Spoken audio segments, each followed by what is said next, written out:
Texte ensemble que nous avons déjà médité puisque dimanche dernier nous avons fait une pause dans la série que j'ai intitulée Ecclésia ou Église appelée hors d'eux. Et j'ai vraiment eu à cœur que nous revenions aux Écritures et particulièrement au modèle de l'Église première pour comprendre ce qu'est l'Église dans le cœur de Dieu. Mes amis, ce qui est important pour nous, ce n'est pas la conception que nous pouvons avoir de l'Église. Ce qui est important pour nous, ce n'est pas le modèle que nous pouvons trouver ici ou là, mais ce qui est important pour nous, c'est de revenir à ce que Dieu nous dit concernant son Église.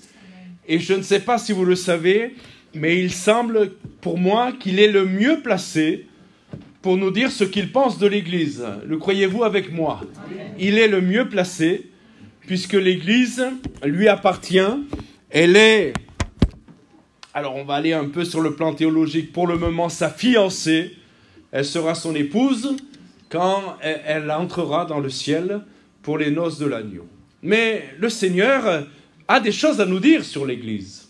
Et nous voulons revenir à l'Écriture pour comprendre et aussi vivre le modèle qu'il nous a donné dans sa parole. Actes chapitre 4, on va lire à partir du verset 23. Actes chapitre 4, verset 23.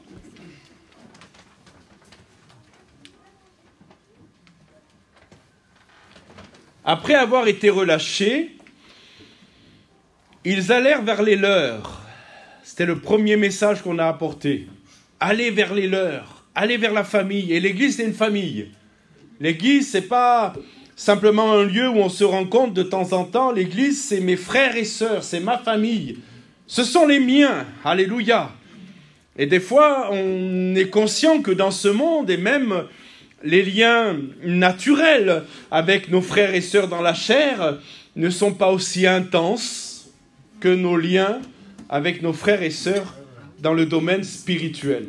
Il y a un partage que nous pouvons avoir avec nos frères et sœurs en Christ que nous n'avons pas forcément avec nos frères et sœurs dans la chair. Je parle dans le cas où bien sûr ils ne seraient pas au Seigneur. Après avoir été relâchés, donc ils allèrent vers les leurs et ils racontèrent tout ce que les principaux sacrificateurs et les anciens leur avaient dit. Lorsqu'ils eurent entendu ce rapport, rappelez-vous, je rappelle rapidement que le rapport était de ne plus parler, vous vous souvenez de quoi? Au nom de Jésus.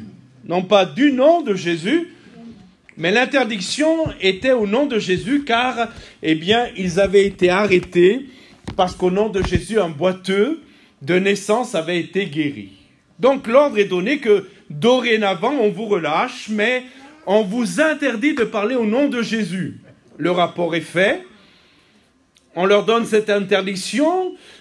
Pierre et Jean vont vers les leurs, ils font le rapport de ce qu'ils ont vécu et donnent les consignes qu'on leur a données. Et lorsqu'ils l'eurent entendu, ils élevèrent à Dieu la voix tous ensemble et dirent: Seigneur, toi qui as fait le ciel, la terre, la mer et tout ce qui s'y trouve, c'est toi qui as dit par le Saint-Esprit, par la bouche de notre Père, ton serviteur David, pourquoi ce tumulte parmi les nations et ces vaines pensées parmi les peuples? Les rois de la terre se sont soulevés et les princes se sont ligués contre le Seigneur et contre ton oint. Il s'agit de Christ.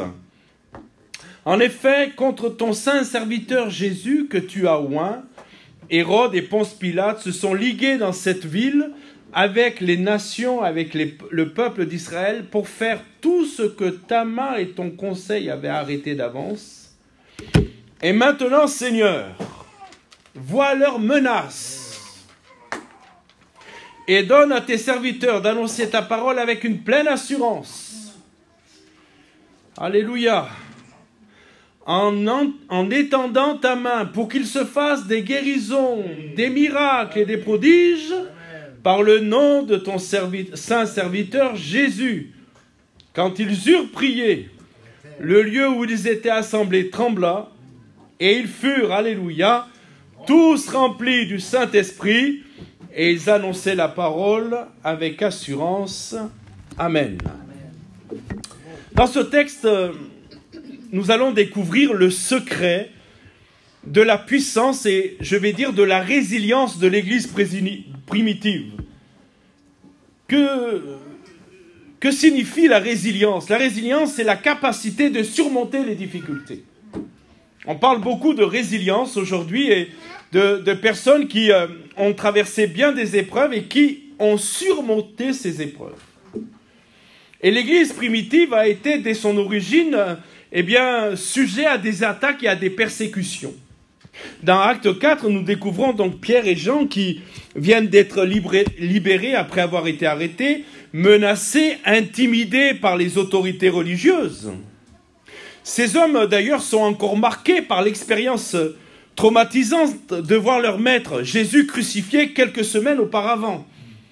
Et ils sont bien conscients que ce qu'ils ont fait à Jésus, ils peuvent le faire aussi à lui. Et ils vont devoir faire face à la même machine de persécution. La persécution a commencé. On interdit à ces deux hommes de parler au nom de Jésus car on veut anéantir la puissance qu'il y a dans le nom de Jésus. Quelle sera leur réponse? Comment vont-ils faire face à cette interdiction? Comment vont-ils faire face à ce traumatisme? Comment vont-ils faire face et réagir face à cette menace grandissante? Eh bien aimé, la réponse que nous trouvons dans ce passage n'est pas seulement instructive pour comprendre comment l'Église primitive a réagi, elle est aussi instructive pour que nous réalisions comment nous devons faire face, nous aussi, aux assauts de l'ennemi. Comment l'Église aujourd'hui doit continuer à être le sel de la terre et la lumière du monde. Comment l'Église doit demeurer et continuer à être un phare dans la nuit. Mes frères et sœurs, le diable voudrait qu'on se taise. Le diable voudrait régner davantage dans les cœurs, il règne déjà bien trop. Et le diable voudrait que l'Église se taise et ne parle plus au nom de Jésus. Mais nous voulons relever le défi, mes frères et sœurs, ensemble, et dire que même face aux menaces, suivant le modèle de l'Église première, nous voulons répondre à la persécution en annonçant encore le nom de Jésus. Avez-vous remarqué, frères et sœurs, la spontanéité de leur réaction? Le texte dit qu'ils élevèrent leur voix d'un commun accord. Le texte ne nous dit pas que Pierre a dit « on va faire un sujet de prière ». L'avez-vous remarqué? On va prier pour telle chose. Non, une fois que le rapport est fait et que la menace est là, spontanément, tous élevèrent leur voix d'un commun accord, ensemble. Pas besoin d'indiquer la direction de la prière. La situation est trop grave pour perdre du temps dans des bavardages humains. Non, la situation est trop grave, alors ensemble, ils élèvent la voix, ensemble et dans la foi. Avez-vous remarqué qu'il n'y a pas de comité d'urgence convoqué? Il n'y a pas de débat sur la stratégie à adopter. Il n'y a pas de consultation avec des experts en relations publiques ou en gestion de crise. Non, leur réflexe naturel immédiat, unanime, était de se tourner vers Dieu dans la prière. Alléluia. Et mes frères et sœurs, il nous faut retrouver cette dimension de prier le Seigneur avant même de faire appel au secours humain si cela est éventuellement nécessaire. L'Écriture nous apprend que Dieu répond à la prière. Alléluia. Dieu entend, Dieu écoute et Dieu répond. Et remarquez bien ce qu'ils ne font pas. Ils ne se tournent pas vers leurs propres ressources. Ils ne regardent pas dans l'équipe qui est là et dans ceux qui prient, c'est qui les plus costauds là, afin qu'on donne à Pierre et à Jean 2 molosses, 2 gardes du corps, qui vont les accompagner pour leur ministère. Non, ils ne recherchent pas les ressources dans leur propre force, ils n'élaborent pas de plan pour se venger ou se défendre par des moyens humains, ils ne cherchent même pas à négocier, personne n'a dit écoutez, on va voir si quand même on peut parler au nom de Jésus, mais tranquillement, voilà, pas trop, hein. Ils ne cherchent pas à négocier, ils ne cherchent pas à faire des compromis avec les autorités qui leur ont donné ces menaces, ils ne tombent pas dans le découragement, ils ne tombent pas dans la panique, ils ne commencent pas à douter de leur appel. Ils n'ont pas dit, est-ce que vraiment, vraiment, le Seigneur nous a appelés à prêcher l'évangile jusqu'aux extrémités de la terre? Est-ce que peut-être c'est plutôt toi, tiens, parce que moi, voilà, c'est dur ce que je vis en ce moment, peut-être je vais demander à Ibrahim, je crois que c'est toi que le Seigneur appelle, moi, je suis derrière, vas-y mon gars, je suis derrière. Hein. Vous me suivez? Ils ne se retirent pas.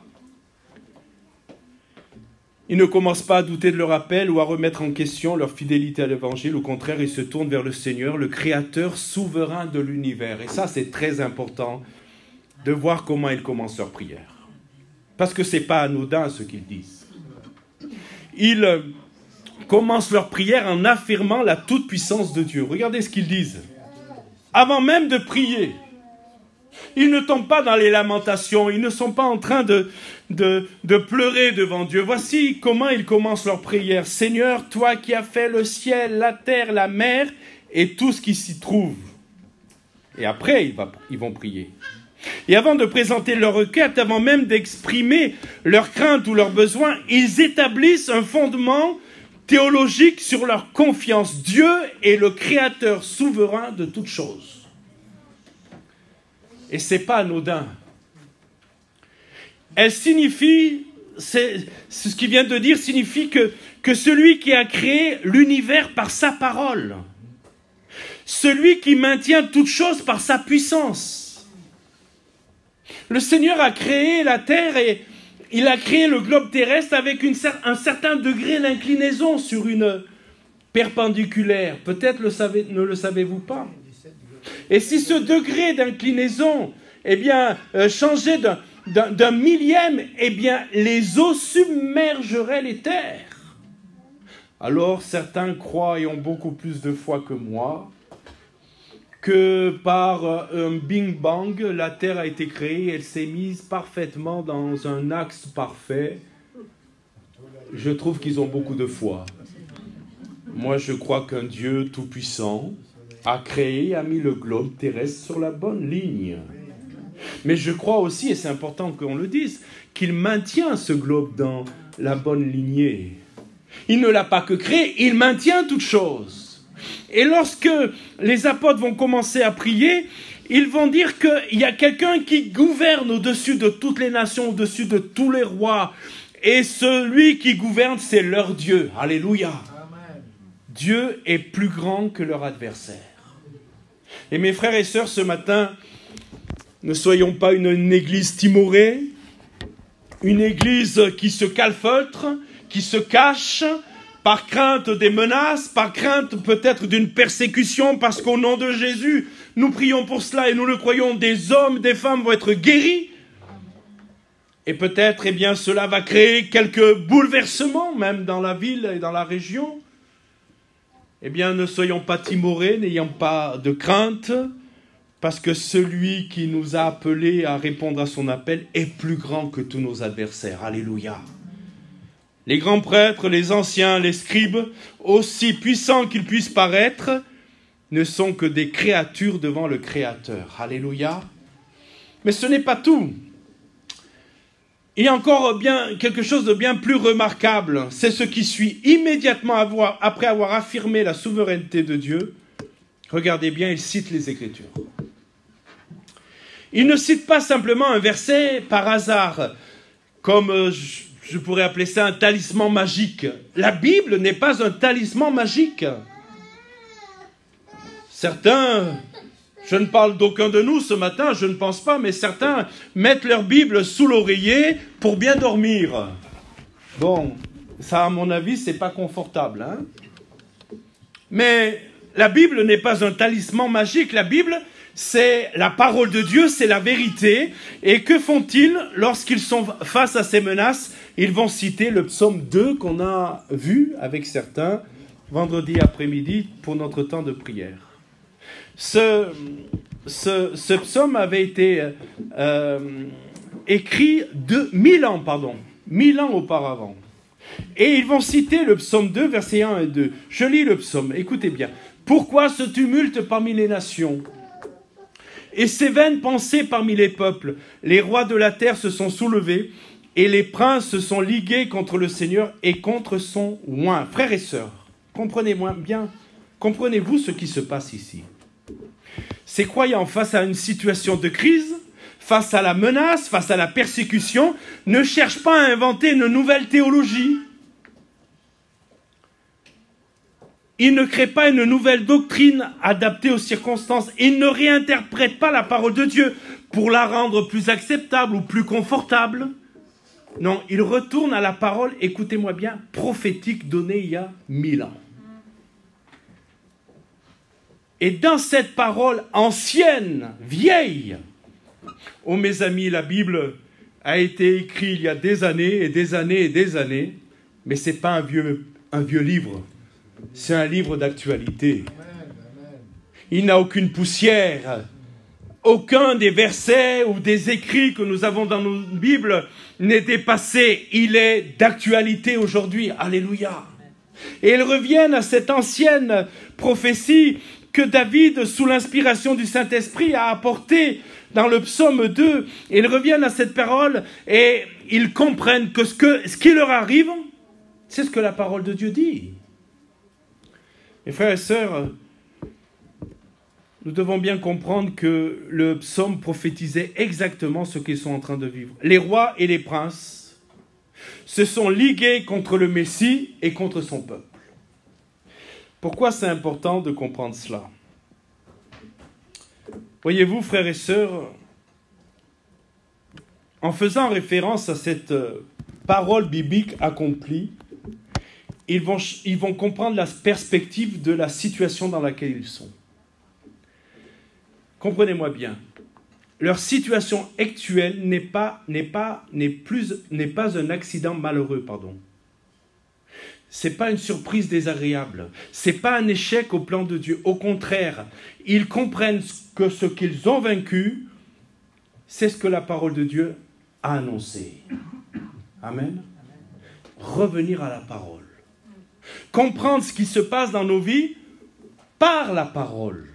Comprendre ce qui se passe aujourd'hui dans le monde et dans les conflits géopolitiques par la parole. Nous ne sommes pas ceux qui regardons les actualités ou suivons les actualités comme les autres de ce monde. Nous suivons les actualités en filtrant tout par la parole de Dieu. Et nous comprenons que les événements que nous sommes en train de vivre ne sont pas dus, je dirais, au hasard ou à un accident malheureux, ou je ne sais trop quoi, où Dieu est dépassé, où Dieu serait en échec, parce que finalement, le chaos va de plus en plus grandissant. Non, en lisant la parole de Dieu, nous comprenons que nous sommes en train de vivre, écoutez-moi bien mes frères et sœurs, l'accomplissement des prophéties de Dieu. Cette compréhension leur a donné une force extraordinaire. Au lieu de voir de l'opposition comme une défaite, ou comme la preuve que Dieu les a abandonnés, ils la voient comme une confirmation que Dieu est à l'œuvre. Vous voyez, quand vous ramenez ce que vous vivez dans votre vie à l'Écriture, vous découvrez que vos difficultés ne sont pas des accidents ou des échecs, mais ils sont dans le plan de Dieu. Et ces difficultés ou ces échecs n'est pas la preuve que Dieu ne vous aime pas. C'est juste la preuve que Dieu est en train d'accomplir sa parole. Si vous comprenez à travers la parole de Dieu que vos souffrances font partie du chemin que Christ lui-même a emprunté, que vos épreuves ont été quelque part prophétisées, que vos épreuves ont un but dans le plan de Dieu, alors vous pourrez les endurer avec joie et persévérance. La parole nous prépare à la réalité de la vie chrétienne. Frères et sœurs, l'un des grands dangers de notre époque, écoutez-moi bien, c'est que on entend prêcher de plus en plus un évangile, l'évangile du confort. On l'appelle aussi l'évangile de prospérité. On nous dit que si nous avons assez de foi, nous n'aurons jamais de problème. Mon frère, ma sœur, si tu as des problèmes, c'est parce que tu manques de foi. C'est parce que tu ne lis pas assez ta Bible. C'est parce que tu ne pries pas assez. Mais si tu avais la foi, tu serais immunisé et tu n'aurais pas de problème. C'est pas ce que je prêche, c'est ce qui est prêché. On nous promet que Dieu veut seulement notre bonheur. Oui, Dieu veut notre bonheur. Mais écoutez-moi bien, il veut surtout notre âme. Il veut notre bonheur, mais il ne veut pas que nous terminions notre éternité en enfer. Alors, il se peut que par moments, nous ayons moins de bonheur, parce que le Seigneur est monde, parce que le Seigneur travaille, parce que le Seigneur nous sanctifie. Et voyons dans cela l'amour de Dieu. On nous promet que Dieu veut seulement notre bonheur, notre réussite, notre bien matériel. Mais mes frères et sœurs, permettez qu'on lise quelques versets. Si vous avez le temps, la rapidité de les chercher, cherchez-les avec moi. Mais je voudrais vous lire quelques versets de la parole. La parole de Dieu nous enseigne pas du tout cela. Dans Jean 16, 33, c'est Jésus qui nous dit « Je vous ai dit ces choses afin que vous ayez la paix en moi. » La paix en moi. Écoutez bien, vous aurez des tribulations dans le monde. Et quand vous allez voir dans le texte original, tribulation, ce n'est pas une petite tempête. Tribulation, c'est vous perdez tous vos repères. Tout s'effondre. Et le Seigneur dit, vous aurez des tribulations dans le monde, mais prenez courage, j'ai vaincu le monde. Amen. On aime bien la fin, hein? C'est vrai ou pas? On aime la fin, hein? Prenez courage, j'ai vaincu le monde. Oui, mais avant, il y a vous aurez des tribulations. Donc, on aura la victoire. Le Seigneur nous promet la victoire, alléluia. Mais il nous la promet dans les tribulations. Paul va écrire à 2 Timothée chapitre 3, verset 12. « Or, écoutez-moi bien, tous ceux qui veulent vivre pieusement en Jésus-Christ seront persécutés. » Le texte dit « tous ceux qui veulent vivre pieusement en Jésus-Christ seront persécutés. » Pas ceux qui viennent le dimanche matin parce que finalement il faut venir. Pas ceux qui viennent le dimanche parce que finalement il n'y a pas autre chose à faire. Ceux qui sont enfants de Dieu, du dimanche matin à l'autre dimanche, et la boucle continue. Vivre pieusement. Marcher près du Seigneur. Avoir le caractère de Christ, avoir la mentalité de Christ. Eh bien, Paul nous dit, ceux-là seront persécutés. Et puis, Pierre aussi dit, dans la première épître 4:12, il dit, bien-aimés, ne soyez pas surpris comme d'une chose étrange qui vous arrive de la fournaise qui est au milieu de vous pour vous éprouver. Vous voyez, l'Église primitive n'était pas surprise par la persécution. Ils avaient été enseignés qu'ils seraient persécutés. Et lorsque arrivent les conflits, les persécutions, les difficultés, au lieu de se décourager, ils reviennent à la parole. Amen. Ils savaient que suivre Christ signifiait y porter la croix. Ils savaient que le serviteur n'est pas plus grand que son maître. Et Jésus leur a dit et nous dit que si le monde les a persécutés, nous serions aussi persécutés. Mais combien de chrétiens aujourd'hui sont complètement désemparés quand ils font face à l'opposition, aux moqueries, à la persécution même sous forme légère? Comment se fait-il que des chrétiens sont complètement désemparés? Parce qu'ils ne connaissent pas la parole de Dieu. Parce qu'ils ont entendu un autre évangile.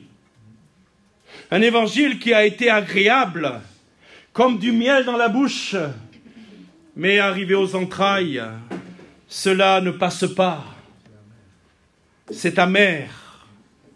On leur a vendu un évangile édulcoré, un christianisme sans croix, une foi sans prix à payer. Écoutez-moi mes frères et sœurs, si votre foi est fondée sur l'écriture, sur la parole de Dieu, vous tiendrez. Alléluia. Amen.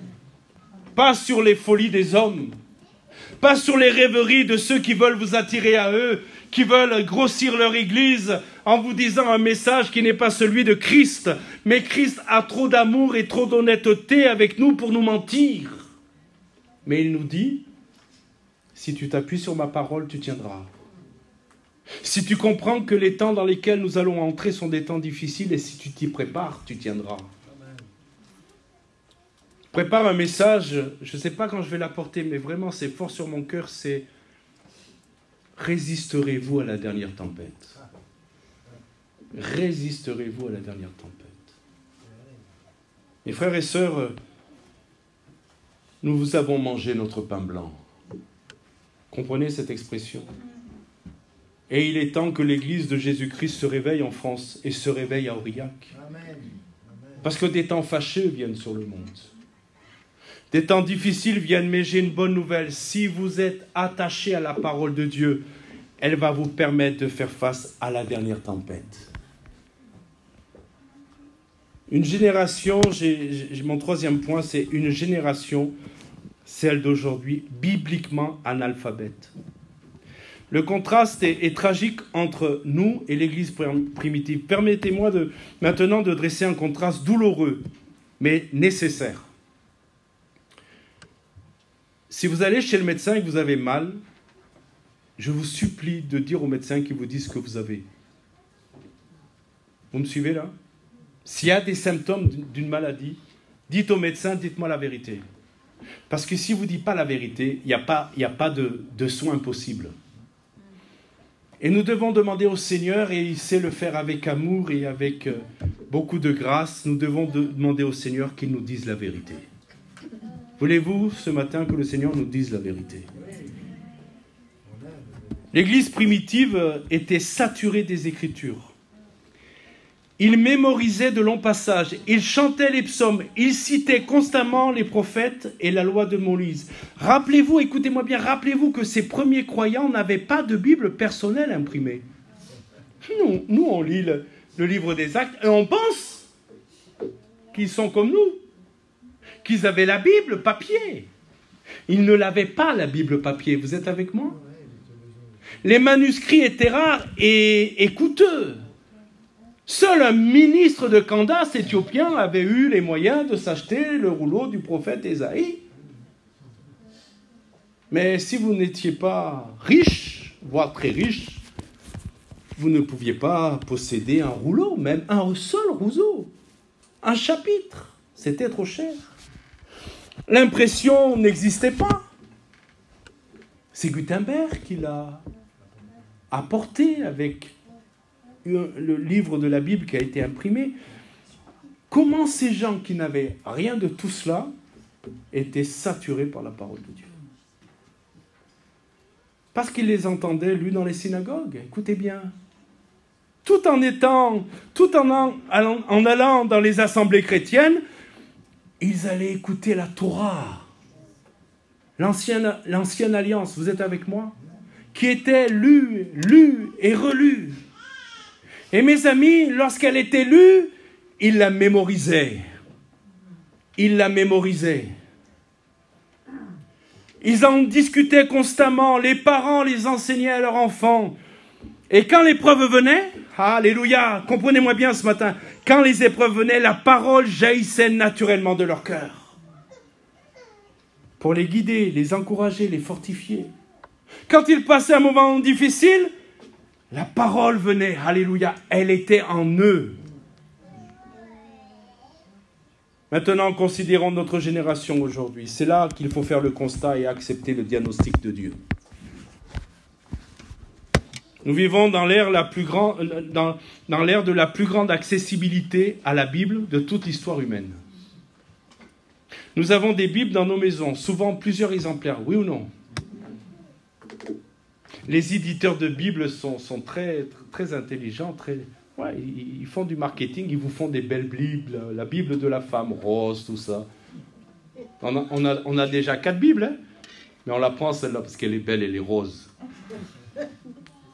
Au bout de 2 ans, elle devrait être rose, fanée, tellement vous la manipulez. Vous me suivez? Acceptons le diagnostic de Dieu, s'il vous plaît.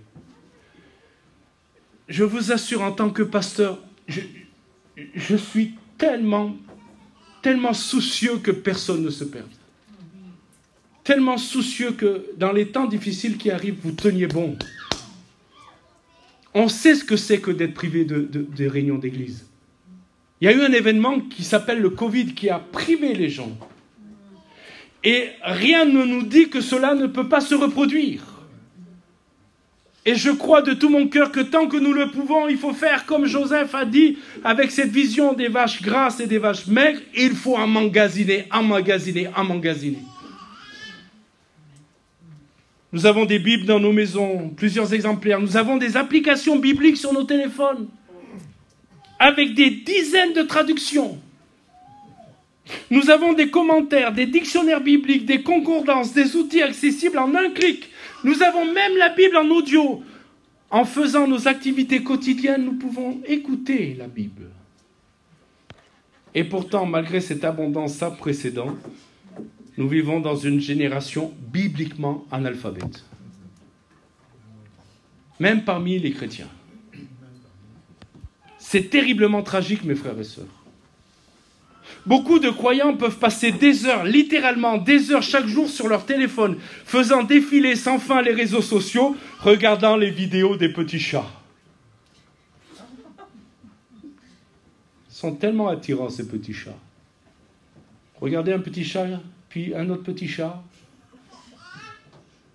Et vous dites, mais ça fait 40 minutes que je suis sur le petit chat.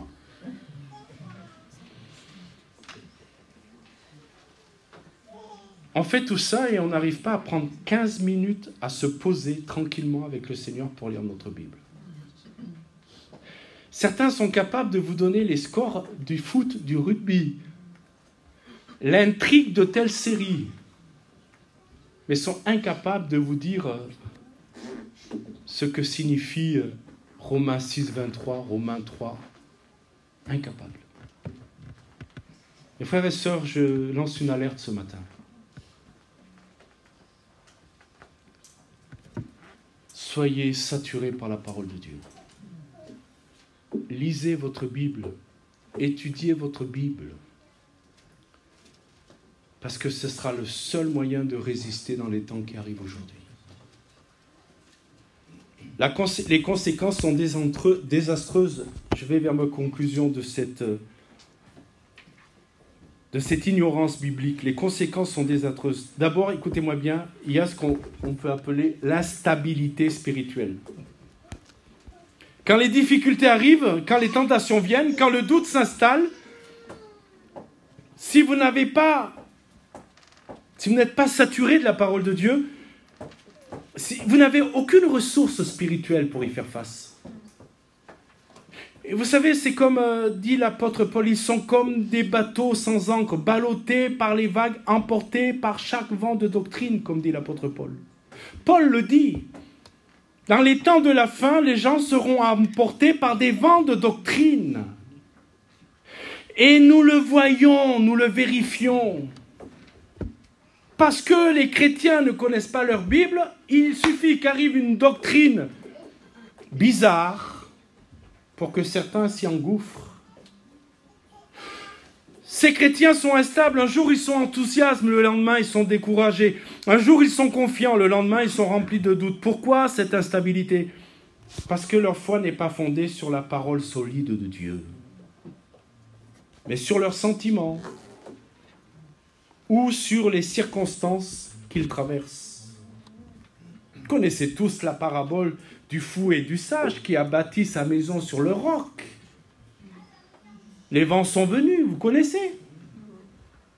Puis-je vous poser une question, c'est quoi le roc dans la parabole? Ceux qui étaient à la réunion de jeunesse, vous taisez. C'est quoi le roc dans la parabole? C'est? Qui dit Jésus? Levez la main ceux qui disent Jésus. Lisez la parabole. Parce que ce n'est pas Jésus dans la parabole. C'est la parole de Dieu. Eh oui, mais Jésus, c'est pas la même chose. C'est ceux qui ont fondé leur vie sur la parole de Dieu. Je ne dis pas que Jésus n'est pas le roc, écoutez-moi bien, je parle de la parabole. Ceux qui ont fondé leur vie sur la parole de Dieu, sur la parole de Jésus, les vents vont venir, mais ils tiendront bon. Alléluia. Regardez la parabole. Quelle est la deuxième conséquence désastreuse? On devient vulnérable à la séduction. Timothée a parlé des temps dans lesquels nous sommes aujourd'hui, car il viendra un temps où les hommes ne supporteront pas la saine doctrine. Il me fatigue, ce pasteur, de parler du péché, de la sanctification, de la consécration. Je vais aller voir dans l'épicerie du coin, là, un peu plus loin. Gloire à Dieu, il n'y en a pas d'autres ici à Aurillac d'épicerie du coin. Mais quand vous avez des régions où il y a une église tous les kilomètres, Si ça ne vous plaît pas qu'on parle du péché, de la sanctification, vous allez dans l'église d'à côté où on parle de la réussite. Vous me suivez là? Très sérieux ce que je suis en train de dire. Où on parle de, comment dirais-je, où on met l'homme au centre.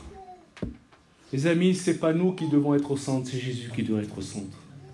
Et Paul va dire car il viendra un temps où les hommes ne supporteront pas la sainte doctrine, mais ayant la démangeaison d'entendre des choses agréables, ils se donneront une foule de docteurs selon leurs propres désirs, détourneront l'oreille de la vérité et se tourneront vers les fables.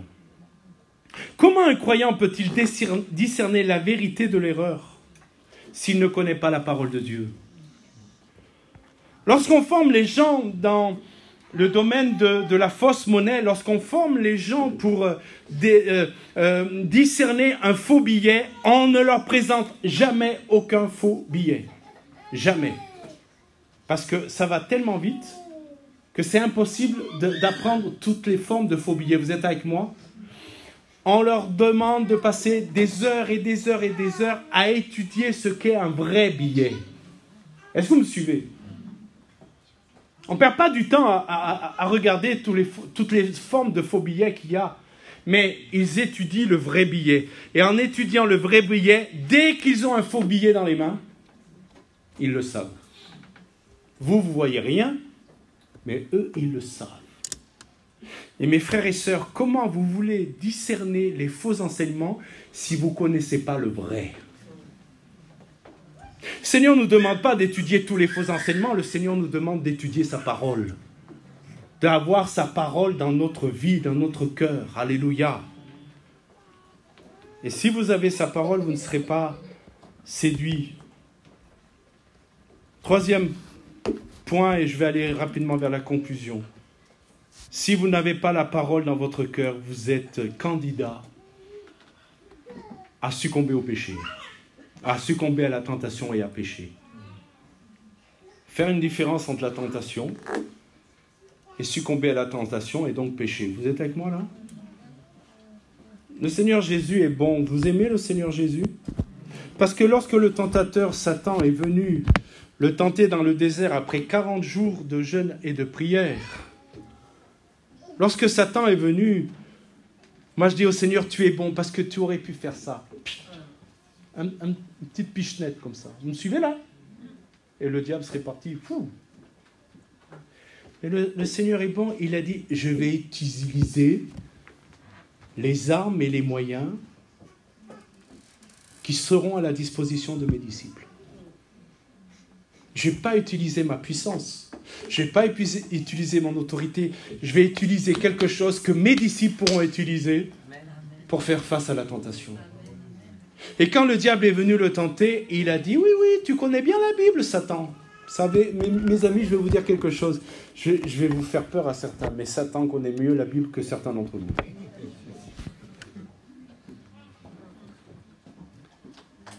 Et quand le diable est venu vers Satan, Satan est venu vers le diable, Jésus lui a dit, tu connais bien la Bible. Tu as dit ça, mais il est aussi écrit cela. Et pour faire face à la tentation, le seul rempart, c'est la parole de Dieu. Si vous n'avez pas cette parole, si vous ne l'étudiez pas à la maison, si peut-être vous ne faites pas l'effort de venir à l'église, mes frères et sœurs, je vais vous dire quelque chose. Venez à l'église, écoutez la parole de Dieu. C'est pour votre âme que je parle.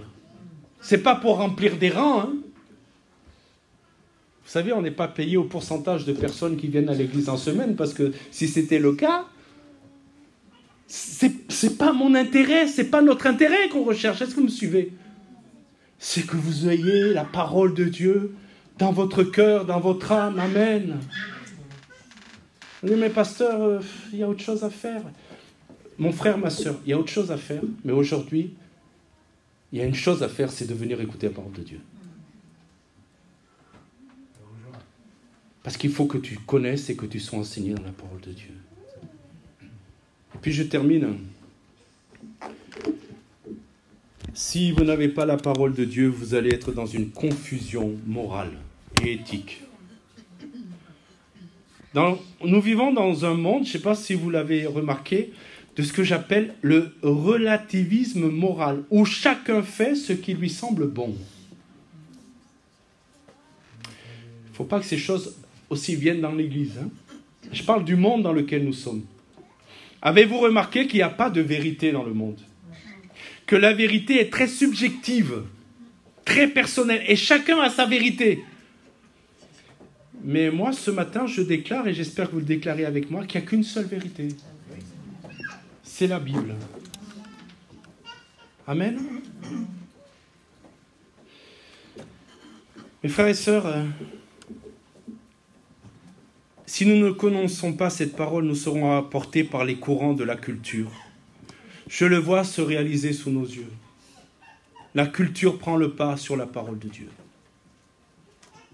Nous adopterons les valeurs du monde sans même nous en rendre compte. Nous justifierons des comportements que Dieu condamne. Et nous appellerons bien ce que Dieu appelle mal, et mal ce que Dieu appelle bien. Mes frères et sœurs, si nous voulons vivre selon les valeurs du royaume de Dieu, il nous faut étudier les valeurs du royaume de Dieu. Sinon, c'est le monde qui va nous contaminer. Un jour, je faisais une réunion de jeunesse, on va se tenir dans la prière. Je faisais une réunion de jeunesse, et puis je discutais d'un sujet, puis il y a un jeune homme qui s'est levé et qui a dit « C'est pas ce que Patrick Poivre d'Arvor a dit hier soir aux 20h ». Alors Patrick Poivre d'Arvor, c'est pour les anciens, c'était le grand présentateur du journal télévisé. Et il a dit « C'est pas ce qu'il a dit ». Je dis oui, mais lui, il a dit ce qu'il veut, mais la Bible, elle dit ce qu'elle a à dire. Tout ça pour vous donner le témoignage que si nous n'avons pas la parole de Dieu, c'est le JT qui va nous influencer. Restez avec moi, la maman s'occupe du bébé. Tout va bien? Amen. C'est le monde qui va nous influencer. Mes frères et sœurs, je prie pour que nous soyons saturés de la parole de Dieu. Qu'elle soit tellement abondante en nous que lorsqu'il arrivera quelque chose, on reviendra à l'Écriture.